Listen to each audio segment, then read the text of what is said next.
नमस्कार.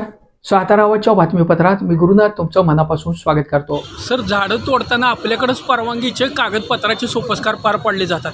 मग आपलं कोणतं नेमकं पथक असतंय की जे प्रत्यक्ष पाहणी करतं त्या घटनास्थळी जाऊन की खरंच हे झाड तोडण्याच्या पात्र म्हणजे आपण तोडू शकतो का? कारण की असं होतच नाही बऱ्याच वेळा. याच्यामध्ये कसं असतं की जे झाड तोडायची आवश्यकता आहे त्याची परवानगी घेतलेली असते. तर त्याची पाहणी स्थानिक कर्मचारी करत असतात, त्याची परवानगी मागितली. तर त्याच्यामध्ये एवढंच असतं की त्यांना रस्ते विकासासाठी त्याचा अडथळा होतोय, एवढाच निकष त्या ठिकाणी वापरला जातो. नाही, माझा प्रश्न असा आहे की आपल्या कुठल्या पथकाकडून पाहणी होते? कारण की झाडाची कत्तल झाल्यानंतर ते झाडं सगळे पाहणी निश्चितपणे होत असते. तोडायच्या पूर्वी जेव्हा ते परवानतात त्यावेळेस पाहणी केली जाते की ते झाड त्याचं नंबरिंग सुद्धा केलं, कोणती झाडं तोडण्यासाठी त्यांनी परवानगी मागितलेली आहे. आता बऱ्याच तक्रारी सातारा लोणंद रस्त्याच्या संदर्भात आल्या की परवानगीपेक्षा जास्त किंवा बाहेरची झाडं तोडली गेलीत. त्याची चौकशी आता आमच्या पातळीवर सुरू आहे की बाहेरची झाडं तोडली गेलीत का.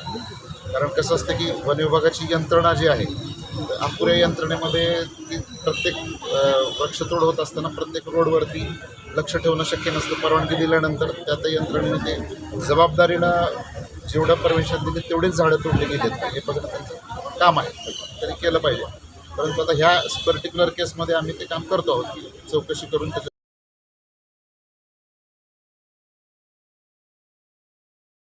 असं आहे की जसं आपण दोन रस्त्याला 40-50 झाडं झाली जी ट्रान्सप्लांट करायची तोडली.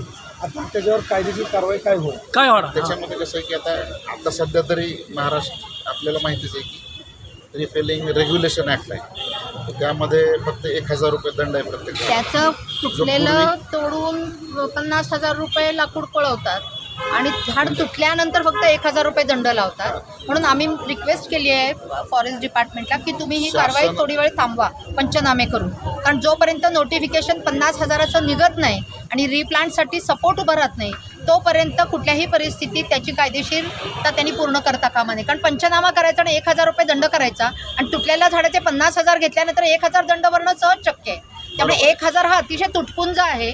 50,000 सुद्धा पुरेसा नाही, पण 50,000 तरी दंड होईपर्यंत थांबा अशी आमची त्यांना रिक्वेस्ट बापू, आहे.